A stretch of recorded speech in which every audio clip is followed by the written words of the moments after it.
All right, so today I just want to talk about the differences between young adult fiction and adult fiction. I see this come up quite a bit. Me and my wife actually talked about it not long ago, and it's never really clear for most people what the difference is. That can be a bad thing if it's someone that's over 18 that's looking at young adult and thinking, these books are not for me, because that could really be limiting you on what stories you could be enjoying. Especially when you take into account that over 50% of the people reading YA books are over 18 years old. So let's get down to the definitions. Young adult fiction versus adult fiction. The difference mostly is a marketing term. That's what it is. It's entirely a marketing term, and it's supposed to give you an indication of who the book was written for, what audience it was written for. And with young adult, specifically, the idea is the target audience for that book is somewhere between 12 to 18 years old. And then adult fiction being anything written to an audience of 19 or older. That's it. That's the entire definition of it. Everything else is assumed. Everything else is a caveat. There is no other definition other than it's who the book was written for. That being said, you do see a lot of similarities in YA books where you can kind of say most YA books have these kind of things, but as long as the book was intended to be written for a younger adult audience, then it gets that title and that definition. A couple things a YA book does not necessarily mean. It does not necessarily mean it is a simpler plot line. It does not necessarily mean it is a lower reading level. It does not mean that there's no cussing. It does not mean there's no kind of romance in it. It doesn't mean there's no violence in it. You can have all these things in a young adult book. And to me, what I'm reading a book for is the story. And what makes a good story? Characters, plot, and setting. Those are the big three for me. Does it take place in an interesting place? That can be in a young adult or an adult book. Are the characters well developed? Are they well rounded? Are they making logical choices for their character? And does the plot have holes in it? Like, as long as the plot makes sense and the structure itself, as long as that is sound, then it can be a YA book, or for that matter, even a middle grade book. If those three things are done well, you have a good story that should be enjoyable to anyone. So what I'm basically trying to say is if you are over 18, that does not mean to just rule out young adult fiction.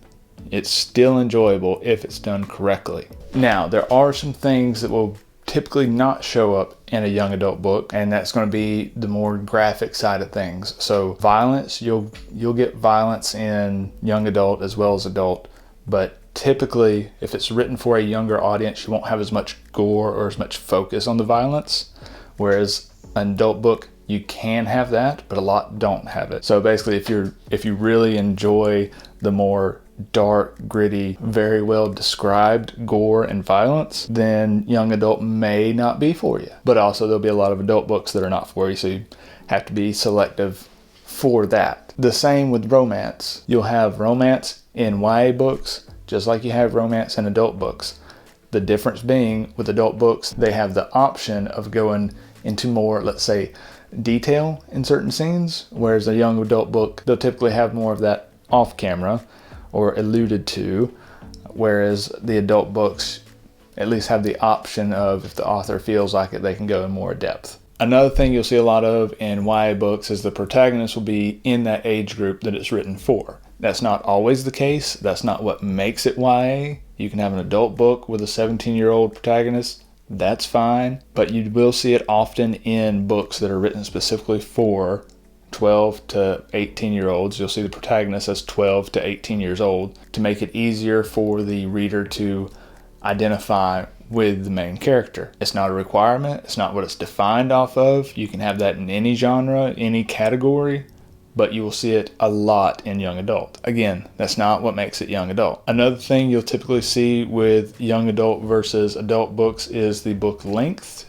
Typically, a young adult book will be on the shorter side versus an adult book, typically anywhere from 50 to 70,000 words in fantasy, whereas adult fantasy can be really there's no top end to it. Brandon Sanderson will put out those big thick boys like that. But again, this is just a generalization. It's not what defines the book. You'll have adult books that are really small, standalone novels, and you'll have some young adult books that are really, really massive series. Those are not, like I said, the defining factors of what makes it a YA versus what makes an adult book. Basically, what I think you should do is identify the type of book you like as far as the setting, the characters, and the plot, and then just ignore whether it is YA or adult. Like, if the story is good, it's the type of story you enjoy, then how it's categorized on the shelf should not matter to you. So don't discard anything just because it's YA, and also don't gravitate to things just because they're YA.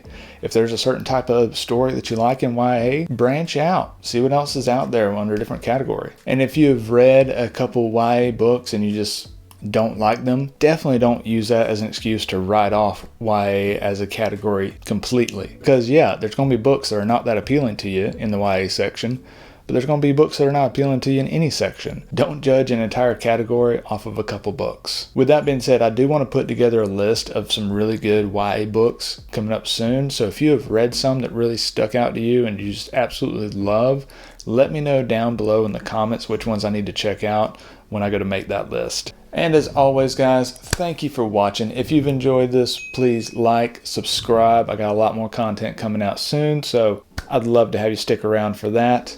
And I will see you guys on the next one.